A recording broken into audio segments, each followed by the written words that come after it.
J'ai senti le poison couler dans mes veines comme un serpent froid, et dans mon dernier souffle, j'ai vu le sourire triomphant de ma propre fille. 3 jours avant Noël, elle m'avait dit « Noël, c'est pour la vraie famille », en me jetant un regard qui transperçait comme une lame empoisonnée. Et maintenant, je suis de retour, dans ce corps qui revit l'agonie, les poumons en feu, le cœur battant à rebours du temps, prêt à transformer son festin de mensonges en un enfer éternel. Paris, fin décembre 2024. La neige tombait en flocons paresseux sur les toits de la butte Montmartre, enveloppant la ville d'un manteau blanc qui masquait à peine la pourriture en dessous. J'étais Henri Duval, 52 ans, un homme qui avait bâti un empire sur les ombres de la finance à actions volatiles, fusions hostiles, et ces petits secrets que les banquiers parisiens murmurent dans les couloirs feutrés de la bourse. Ma vie était un château de cartes, une première femme disparue trop tôt, laissant derrière elle Sophie, ma fille unique, aînée de 28 ans, aux yeux verts hérités de sa mère et au cœur, croyais-je alors, aussi pure que la Seine en crue. Puis Claire, ma seconde épouse, une beauté aux courbes sculptées par les tailleurs de la rue du Faubourg Saint-Honoré, et notre fils Louis, 5 ans, un petit ange aux boucles blondes qui illuminait nos dîners sous les lustres de cristal de notre appartement haussmannien. Mais tout cela n'était qu'illusion. Le 22 décembre, 3 jours avant Noël, nous étions réunis autour de la table massive en acajou, les bougies vacillant comme des âmes damnées. Sophie était venue de Lyon, où elle jouait les carriéristes en herbe dans une galerie d'art snob, escortée de son fiancé, Marc, un avocat aux ongles manucurés et au sourire de requin. Claire avait sorti le grand jeu, foie gras truffé, champagne d'homme Pérignon, et ses rires forcés qui masquent les fissures. Louis babillait sur ses jouets, inconscient du drame qui se nouait. « Papa, Noël, c'est pour la vraie famille », avait lancé Sophie d'une voix suave, en posant sa fourchette avec une précision chirurgicale. Ses yeux glissaient sur Claire et Louis comme sur des intrus. « Pas pour ces ajouts tardifs qui sentent le remariage opportuniste.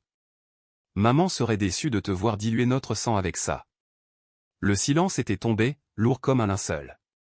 Claire avait rougi, ses lèvres pincées en une ligne fine, et moi, j'avais ri nerveusement, attribuant cela à la fatigue du voyage. Marc avait hoché la tête, complice, en sirotant son verre. « Elle a raison, Henri. La tradition, c'est sacré. » Ce soir-là, après leur départ pour l'hôtel, j'avais ruminé dans mon bureau, face à la tour Eiffel scintillant au loin. 3 millions d'euros. C'était la somme que j'avais mise de côté pour Sophie, un fonds secret, fruit de mes spéculations hasardeuses, destiné à la lancer dans la vie sans que Claire ou Louis n'y touchent. Un legs pour la vraie famille, comme elle l'avait si bien dit. J'avais rédigé un avenant à mon testament, le scellant dans un coffre-fort numérique, pensant apaiser ses rancunes. Quelle naïveté! Le 25 décembre, au milieu des chants de Noël et des rires forcés, le poison avait frappé. Un verre de vin chaud, offert par Marc avec un clin d'œil. Pour réchauffer l'âme, Henri. J'avais toussé, d'abord discrètement, puis violemment, tandis que mes visions se brouillaient. Sophie m'avait tenu la main, feignant l'inquiétude, « Papa, tiens bon. » Mais dans ses yeux, j'avais vu la lueur, celle d'une dette payée. Le cyanure, rapide et invisible, avait rongé mes entrailles. Les ambulances avaient hurlé dans la nuit parisienne, mais il était trop tard. Sur mon lit d'hôpital, entouré de lumières stroboscopiques, j'avais murmuré « Trahison. » Ma propre chair. Et le noir m'avait englouti. Pourtant, au lieu du vide éternel, j'avais ressenti un sursaut. Une nausée familière, le goût âcre du vin sur ma langue. Mes paupières s'étaient ouvertes sur. Le même soir. Le 25 décembre, 22 heures précises. Le verre était encore dans ma main, intact cette fois. Mon cœur battait follement, non pas d'agonie, mais d'une rage surnaturelle. J'étais revenu. 30 minutes avant la mort. Les aiguilles de l'horloge murale, un cadeau de ma première femme, tournaient en sens inverse dans mon esprit. Était-ce un rêve? Un délire de morphine fantôme? Non. Le reflet dans la vitre, mon visage, livide, mais vivant. Et dans ma tête, les souvenirs affluaient comme un torrent, non seulement cette mort, mais tout ce qui l'avait précédé. Les murmures de Sophie au téléphone avec Marc, des semaines avant, 3 millions, et il est hors jeu. Claire et le gamin n'auront rien. J'avais surpris cela, dans mon subconscient, comme un écho d'une vie volée. Je me suis levé d'un bond, renversant le verre. Le liquide épais s'est étalé sur le tapis perçant, innocent cette fois. Claire était dans la cuisine, chantonnant « Petit Papa Noël » pour Louis. Sophie et Marc, dans le salon, échangeaient des regards complices. J'ai marché vers eux, les jambes flageolantes, mais l'esprit aiguisé comme une guillotine. Sophie, ai-je dit d'une voix calme, trop calme, parlons de ces 3 millions. Son visage s'est figé, un masque de porcelaine craquelé. Marc a toussé, maladroit. Quels 3 millions, papa? Tu divagues. Mais je savais. Tout. Le plan ourdi dans les cafés enfumés de Lyon, Sophie, aigrie par mon remariage, avait fouillé mes dossiers, découvert le fond. Marc, endetté jusqu'au cou par ses vices-jeux, maîtresse, et un cabinet en faillite l'avait poussé à l'extrême. Un faux testament, une injection discrète lors de la veillée, et l'héritage détourné. La vraie famille n'était qu'un prétexte pour un meurtre froid. Et moi, l'idiot, j'avais gâté le terrain en mentionnant l'argent trop tôt. Cette nuit-là, feignant l'ivresse, j'ai regagné ma chambre. Le sabre de mon grand-père, accroché au mur aux reliques de la Grande Guerre, m'a nargué. Non, pas encore. La vengeance doit être un art, pas un spasme. J'ai ouvert mon ordinateur, effaçant l'avenant au testament d'un clic. 3 millions? Il les paierait en sueur et en larmes. Demain, le 26, jour des rois chez les hypocrites, je commencerai.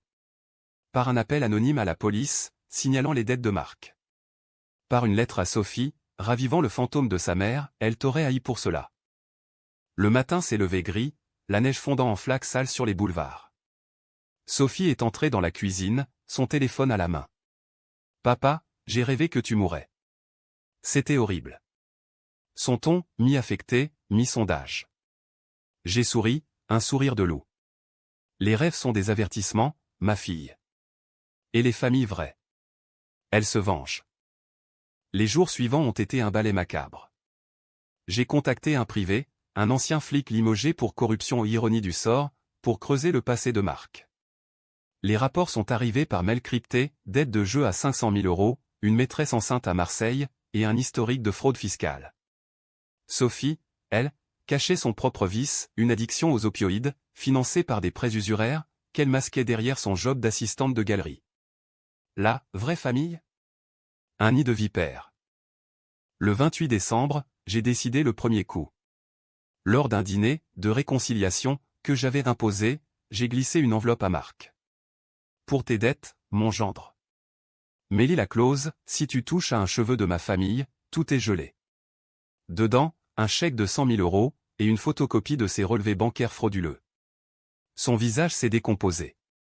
Sophie a pâli, sentant le vent tourner. Papa, qu'est-ce que c'est? J'ai haussé les épaules. Juste de la transparence. Noël est passé, mais les cadeaux empoisonnés, eux, commencent. La tension montait, palpable comme l'humidité du métro parisien. Claire, sentant mon humeur orageuse, me questionnait dans l'intimité de notre chambre. Henri, que se passe-t-il? Tu es différent. Je l'ai serrée contre moi, inhalant son parfum de jasmin. Elle était innocente, du moins le croyais-je alors. Rien, ma chérie. Juste des fantômes de Noël. Mais intérieurement, je bouillonnais. Chaque regard de Sophie était une accusation muette, chaque appel de Marc, un calcul désespéré. Puis, le twist mineur, un appel anonyme sur mon portable. Une voix déformée, Duval, arrête de fouiner. Où ta petite famille paiera. Était-ce Marc? Ou pire, un allié que je n'avais pas vu? La paranoïa s'insinuait, tendue comme un câble d'acier. J'ai ri dans le vide. Ils ignoraient que j'étais déjà mort une fois. Et les morts ne craignent plus rien. Le nouvel an approchait, et Paris se parait de ses lumières criardes, masquant les abysses. J'avais transformé notre appartement en forteresse, caméra cachée dans les cadres dorés, logiciel de traçage sur les téléphones familiaux. Sophie et Marc avaient prolongé leur séjour, prétextant « recoller les morceaux ». Recoller? Plutôt recoller les lambeaux de leur plan avorté. Le 30 décembre, j'ai frappé plus fort. Une réunion chez un notaire du Marais, sous prétexte de réviser le testament. Claire était là, nerveuse, serrant la main de Louis qui mâchonnait un pain d'épices. Sophie, en tailleur noir ajusté, feignait l'intérêt poli. Le notaire, un homme sec aux lunettes cerclées d'or, a déroulé les papiers. Monsieur Duval, vous supprimez le fonds spécifique pour mademoiselle Sophie? Et vous ajoutez une clause de moralité, tout legs conditionné à une enquête sur les antécédents des bénéficiaires. Le silence a été assourdissant. Sophie et yeux ont lancé des éclairs. Papa. C'est quoi, cette paranoïa? Tu me punis pour une phrase dite sous le vin? J'ai croisé son regard, et pour la première fois, j'ai vu la faille, la peur, nue, derrière le masque de fille blessée. Pas une punition, ma chérie. Une leçon. La vraie famille ne ment pas sur 3 millions. Marc a bondi, c'est ridicule. On n'a rien à cacher. Mais sa voix tremblait, et j'ai vu ses mains qui avaient versé le poison se crisper sur la table. Dehors, la pluie martelait les pavés, un rythme funèbre. En rentrant, j'ai confronté Sophie seule, dans le couloir étroit bordé de portraits ancestraux. Dis-moi la vérité. Maman t'a-t-elle appris à haïr, ou est-ce Marc qui t'a appris à tuer? Elle a reculé, heurtant le mur. Tuer? Tu es fou. C'était juste. De la colère. Pour nous, la vraie famille. Claire n'est qu'une arriviste, et Louis. Un accident. Ces mots étaient des gifles, mais ils confirmaient tout. J'ai sorti mon téléphone, jouant l'enregistrement de son appel à Marc, capturé par mon traçage, il signe demain, et on l'élimine au réveillon. 3 millions, et on recommence à zéro. Elle s'est effondrée en larmes, mais était-elle de remords ou de ratage?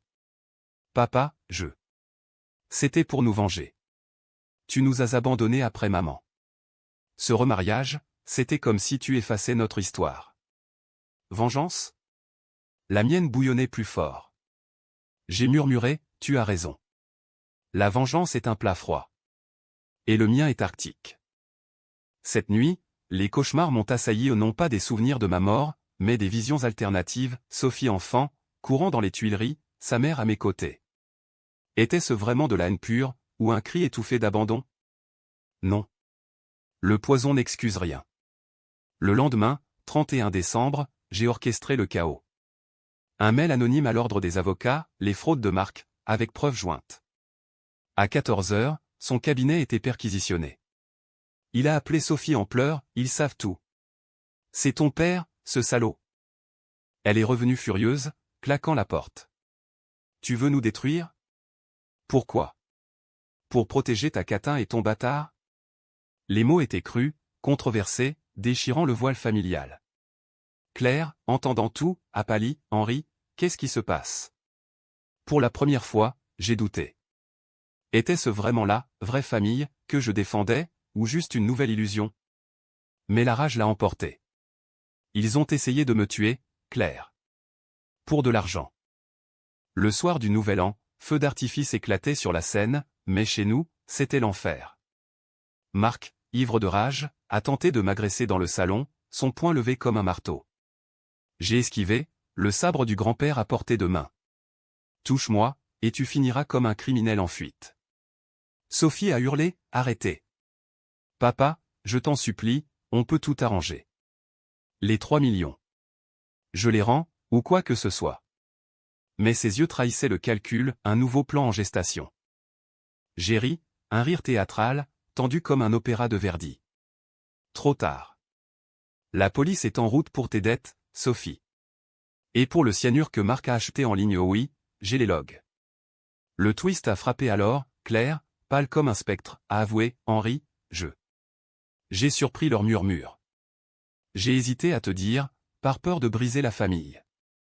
Trahison bi? Non, la sienne était passive, mais elle rongeait.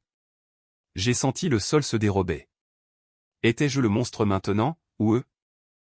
Les sirènes ont hurlé au loin. Marc s'est effondré, Sophie suppliant à genoux. Louis, terrorisé, s'est blotti contre Claire. Dans ce chaos, j'ai vu la controverse, ma vengeance, était-elle justice ou poison réciproque? Mais le cœur mort une fois ne pardonne pas, joyeux nouvel an, ma fille. Ta vraie famille commence ce soir en prison. Janvier 2025 s'ouvrait sur un Paris engourdi par le froid, les avenues du 8e arrondissement balayées par un vent coupant comme une lame de rasoir. Sophie et Marc avaient été emmenés menottés, sous les flashs des paparazzi attirés par le scandale, milliardaire trahi par sa fille. Meurtre pour héritage Noël.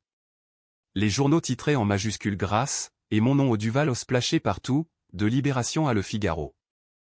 J'étais le héros tragique, ou le père monstrueux. Les opinions fusaient sur les réseaux, certains me plaignaient, d'autres accusaient mon remariage d'avoir pourri le nid familial. Controversé, oui ou comme un débat à la Sorbonne sur l'honneur bourgeois. Claire et Louis étaient partis pour Deauville, chez sa sœur, me laissant seul dans l'appartement hanté par les échos. Les nuits étaient pires, je revivais la mort en boucle, le poison suintant, le sourire de Sophie. Mais le jour, j'agissais. La vengeance n'est pas un sprint, c'est un marathon de l'âme. J'ai vendu des actions, liquidé des portefeuilles, canalisant les 3 millions en un fonds pour Louis intouchable. Puis, j'ai visité Sophie en garde à vue, au commissariat de la rue de Saulois. Elle était brisée, sans maquillage, les cheveux en bataille. Papa. Pourquoi? On pouvait en parler. Sa voix, un murmure implorant. J'ai posé la main sur la vitre blindée. Parce que tu m'as tué, Sophie. Pas avec du poison, mais avec ta haine. Ta mère. Elle voulait que tu sois forte, pas venimeuse. Elle a éclaté en sanglots.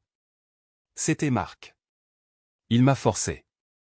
Les dettes, les menaces. Et maman, elle te haïssait déjà pour tes absences. Le secret enfoui, ma première femme n'était pas morte d'un accident de voiture, mais d'un suicide dépression dû à mes infidélités, mes nuits à la bourse. Sophie l'avait su, et l'avait retourné contre moi. Le choc m'a traversé comme un courant électrique. Étais-je le premier traître? Mes erreurs, ces adultères discrets dans les hôtels de la rive gauche, avaient semé les graines de cette haine. Mais non, le meurtre n'excuse pas le péché originel. Ton twist ne change rien. Tu paieras pour le cyanure, pas pour mes fantômes. Dehors, les manifestants pro-famille criaient « Duval, lâche ton enfant ». Controversé, tendu à ma vengeance divisait la nation. Marc, en cellule voisine, a refusé de me voir. Mais son avocat a appelé « un deal ». Il balance tout sur Sophie, en échange d'une réduction. J'ai refusé. Non, ils sombreraient ensemble. Puis, le coup de théâtre, une lettre de Claire, arrivée par coursier. Henri, je pars. Louis et moi. Ta rage nous effraie. Tu n'es plus l'homme que j'ai épousé.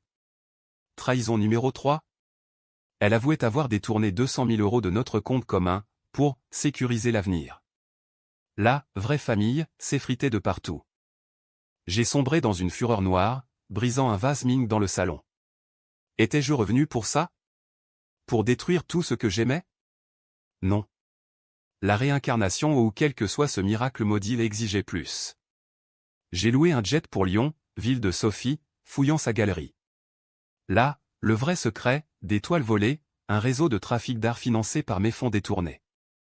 Elle n'était pas victime, elle était l'araignée au centre de la toile. De retour à Paris, j'ai contacté Interpol anonymement, bien sûr. Le 15 janvier, la galerie était bouclée, artefact saisi. Sophie, depuis sa cellule, a hurlé au téléphone, « Tu me tues 2 fois, papa. Pour de l'argent que tu m'as promis. » J'ai raccroché, le cœur serré. La tension culminait, un procès public approchait, avec témoignages, fuites, scandales. Les médias me dépeignaient en tyran vengeur, accusant le patriarcat bourgeois de broyer ses propres enfants. Mais intérieurement, le doute rongeait. Lors d'une veillée solitaire, face à la photo de sa mère, j'ai murmuré, « Ai-je semé cela ?» La réponse, oui, mais la moisson est à elle. Le 20 janvier, au tribunal, le juge a fixé la caution à 1 million. J'ai payé non par pitié, mais pour la traîner plus bas. Libérée sous surveillance, Sophie est revenue, suppliante. Laisse-moi une chance. Je te jure, c'était une erreur. Le dîner ce soir-là était un piège. Claire absente, Louis chez la nounou. Juste nous 3, moi, Sophie, Marc sous bracelet électronique. Manger, ai-je dit, servant un Bordeaux millésimé. Pas de poison, juste la vérité nue. Votre plan a échoué parce que j'ai vu l'au-delà. Et là-bas, il n'y a pas de pitié pour les traîtres. Leur visage, terreur pure. Puis, j'ai révélé le dernier coup, un enregistrement vidéo, caché dans la galerie, montrant Sophie ordonnant le vol. 20 ans, au moins. Pour toi. Pour la vraie famille. Février apporta la pluie incessante, transformant les rues de Paris en rivière de regrets. Le procès s'annonçait comme un opéra tragique, avocat en toge noire, flash des photographes, et moi, témoin star, sous les huées des féministes qui voyaient en moi le symbole du père patriarcal. Duval, le bourreau de sa fille, titraient les unes. Justice pour la trahison filiale, répliquaient les autres. Controversée jusqu'à l'os, mon histoire divisait les dîners en ville, des salons de Saint-Germain-des-Prés au bistrot de Belleville. Sophie, assignée à résidence dans un studio sordide du 18e, m'appelait quotidiennement, sa voix un fil tendu entraîne et désespoir. « Papa, tu as gagné. Mais à quel prix ? Louis te haïra un jour, comme je te hais. » Marc, en fuite vers la Belgique, avait été rattrapé à la frontière un appel anonyme, le mien. Interpol l'avait extradé, et ses aveux avaient scellé leur sort, le cyanure acheté via le dark web, le plan ourdi pour Noël. Mais le vrai drame se nouait en moi. Revenu d'entre les morts, j'étais un fantôme vengeur, hantant mes propres ruines. Claire avait divorcé, emportant Louis et la moitié de mes biens, une décision de juge, rapide comme un coup près. Tu as transformé notre maison en tribunal, Henri. Sa lettre finale, un adieu froid, teinté de reproches pour mes obsessions. Étais-je le héros de ma réincarnation, ou le vilain d'une tragédie shakespearienne ? Le 10 février, lors d'une audience préliminaire, le twist a éclaté comme une bombe. L'avocat de Sophie a produit des preuves, des mets datant de 10 ans, où je confessais mes adultères à un ami. Monsieur Duval a détruit sa première famille par ses vices. Sophie n'est que le écho de cette douleur. La salle a murmuré, les yeux sur moi comme des juges de l'enfer. J'ai monté au pupitre, la voix ferme, oui, j'ai péché. Mais le péché n'excuse pas le meurtre. Elle a choisi le poison parce que c'était facile comme j'ai choisi l'absence. Mais la vraie famille pardonne, ou périt. Le juge a ajourné, mais le mal était fait. Les médias ont pivoté, le père coupable, la fille victime. Ma vengeance, si méticuleusement tissée, se défilait. Sophie m'a confronté après, dans un café anonyme près du palais de justice. Tu vois ? Tu m'as rendu comme toi, froide, calculatrice. Ces 3 millions ? C'était pour racheter maman, pour effacer tes erreurs. Ses larmes étaient vraies, cette fois. Le secret ultime, elle avait trouvé les lettres de sa mère, ses cris d'amour trahis, et les avait lus comme un manuel de rancune. J'ai vacillé. La tension était insoutenable, un nœud gordien autour de mon cou. Étais-je revenu pour punir, ou pour guérir ? Non. La nuit, seul, j'ai ouvert le sabre du grand-père, sa lame ternie par le temps. Un geste controversé, et si je mettais fin à tout ? Mais non, la mort m'avait recraché. Au lieu, j'ai écrit une lettre à Sophie, la vengeance est un cercle. Brise-le, ou il te brisera. Je témoigne contre toi, mais je paie ton psy. Pour la vraie famille. Mars arriva avec les cerisiers en bourgeon, ironie printanière.